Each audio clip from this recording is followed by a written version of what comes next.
What's with the cancellation of children entertainment lately? People are doing it to everything left and right. It's so relentless. Dr. Seuss books got cancelled because of stereotypical depictions. Disney decides to delist their cartoons from consumption from Disney Plus for depicting awful stereotypes. Peter Pan got delisted. Dumbo got delisted. Yes, Dumbo, the original film that I can tell you for sure is infinitely better than whatever that remake film is trying to be. And let's not forget Disney's worst crime towards humanity, The Aristocats.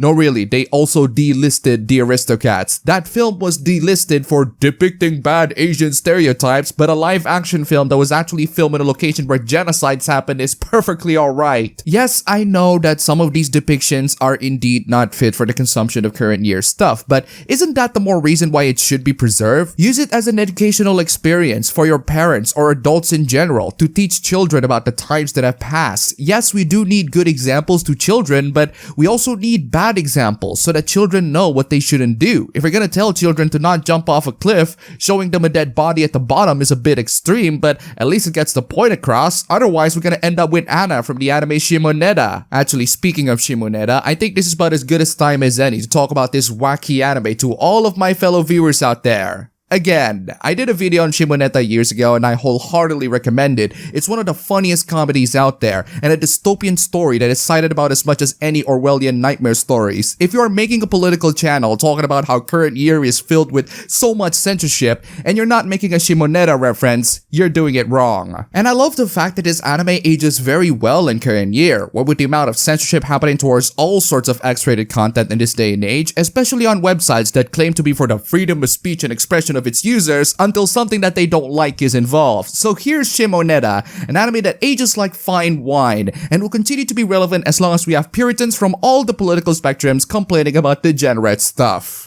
Shimoneta takes place in a dystopian future where Japan is being controlled under a regime of an authoritarian government that will ban all sorts of dirty, disgusting, degenerate content. Every citizen is outfitted with monitoring devices attached to their bodies, and they're not allowed to produce anything dirty, including pictures, videos, drawings, writings, and even spoken words. Yup, you are not allowed to talk dirty whatsoever, and you're gonna have to use alternative words to refer to dirty things, basically what it feels like making your average monetized YouTube video. In this oppressive world of filthy degeneracy, our story is centered on Tanukichi Okuma, just your normal average upstanding citizen, or at least he is now. Back then with his dad, he's quite the nasty little rascal and spew dirty jokes about as much as your average Call of Duty player wanting to commit unsolicited reproductive section with your mum. He actually came from a school with the worst morality rating, which really attracted the attention of some of the students, but all of that was in the past. Now he's trying his hardest to be an upstanding citizen by entering the Tokioka Academy, the purest school of them all, a school filled with students so pure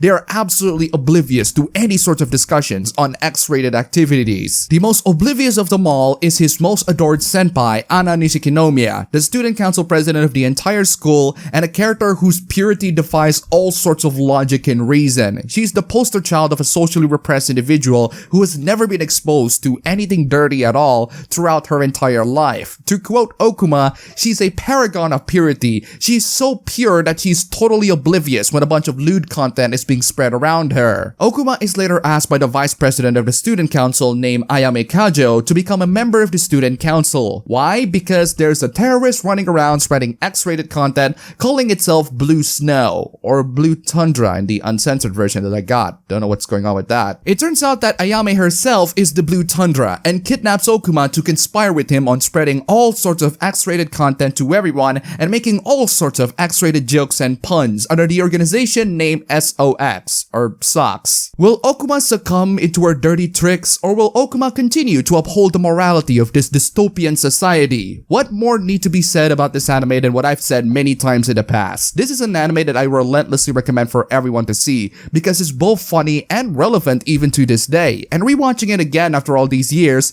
only improved my experience on the anime as I noticed a lot more hidden depths within it that makes me to appreciate it a lot more than before. Just very briefly on the intro, you will see the pool. You know, that pool. If you're familiar with any sorts of Japanese adult videos, you know exactly what I mean. That pool got blown off in the intro, for obvious reasons. I love the fact that the uncensored version did not censor all the dirty words, but there is one word that got censored.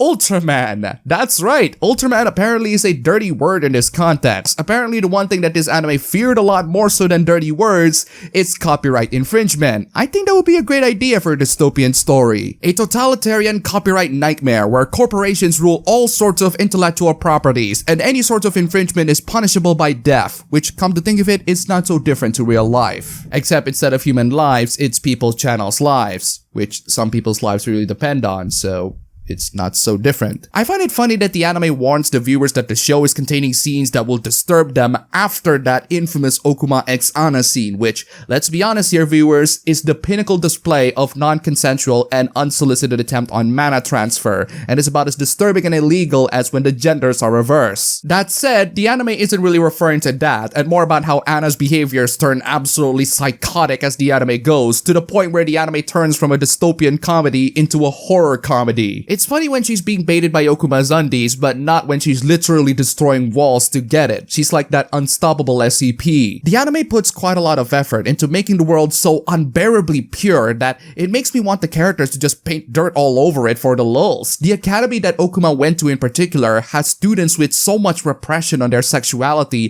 that they were totally unfazed when they were being given semi-nude pictures of women. Or at least for a while. The world that they live in general contains people who are so repressed that you just want to introduce them into the world of the filthy and have them to join with us degenerates. What's also really impressive is the amount of effort the government will get through in order to censor the filthy and degenerate content. They didn't just stop at physical media, they also went on the effort to pretty much eradicate all sorts of digital content as well. So you can't have terabytes worth of dirty and degenerate content on your drive because the government will find ways to detect it and wipe them off completely, so the amount of physical media that was still intact becomes an actual goldmine for all the degenerates out there. And the thing is, the government is totally aware that it's the adult's duty to guide children about dirty works, but instead of doing the usual thing of parenting your children and making sure they are not raised into a degenerate pervert, they resorted to just restricting everyone's freedom because they couldn't be bothered. One of the proposed restrictions is a freaking underwear PM device, and guess what? Something like that also kind of exists in real life. Except you're under the oppression of the hackers instead of the government. Another really interesting thing about the world is how we don't really know what the world outside of the morally strict Japan is. The characters can only see the world through the lens of their digital assistant, or their PM, so to speak. So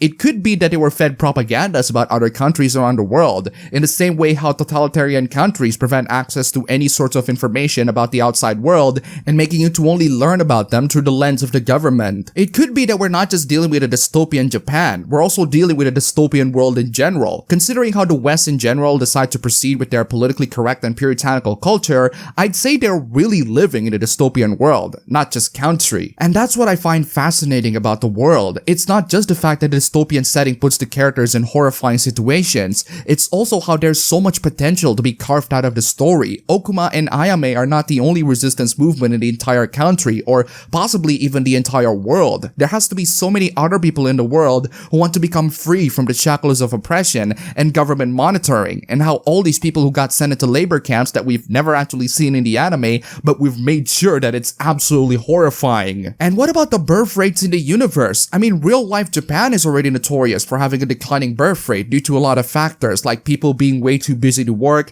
and not having a lot of time to make families, and real life Japan is about as dirty as you can get in so many of their media. So imagine if Japan becomes a puritanical country where the students aren't even educated in how reproduction works. There's so much room and so much potential for this world to grow. What I notice is how the first half of the anime is about freeing ourselves from the shackles of the government and liberating the students from their repression of knowledge on reproduction. But the second half of the anime is about controlling our desires so that we can consume these X-rated content in a safe and harmless manner without committing petty crimes and other actual crimes. I don't know why, but it reminds me of the transition between Dirty Harry and Magnum Force. The villain on the second half is stealing a lot of people's underwears and spreading it around the world, which is a violation on people's private properties and petty theft, and something that SOX are trying to fight, which does at least highlight their vision in the grand scheme of things. SOX's primary motivation is liberating people so that they can enjoy degenerate content in a safe and harmless manner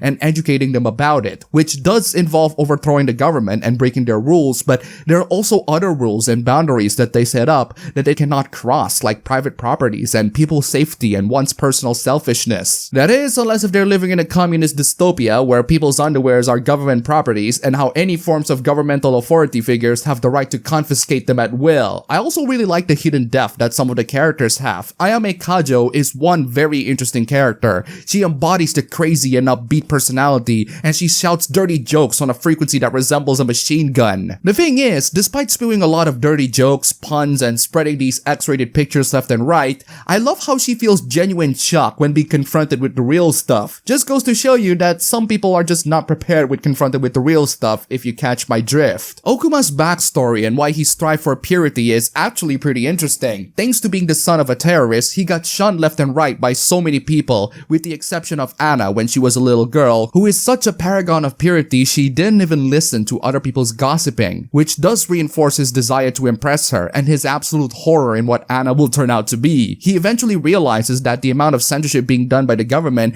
actually makes the students dumber. They are morally pure, yes, but they are naive and innocent to be able to handle the real world that they're living in, which accentuates why education about this topic is absolutely necessary, not just for the sake of pleasure, but also for the sake of knowing what to avoid. And speaking of Anna, wow, she is one terrifying mother of all the goddess. It's not just the fact that she's born out of the two of the biggest Karens that control the entire freaking Japan at this point, it's that she also exercises her authority in the worst possible way that you can think of. When being confronted with any sorts of enticing activities, she cannot control her desire and doesn't understand the concept of consent, which makes her no better than a lot of men in third world countries that commit indecent and illegal acts towards women simply because they dress skimpy. I mean, yes, a lot of you might desire to drink her love nectar, but I'm betting that all of you will change your tune if I tell you that it's Osama bin Laden's. The three central characters really do make up the anime, and they are without a doubt the best part that brings the majority of the great laughs, but the rest of the side characters, while interesting on their own rights, are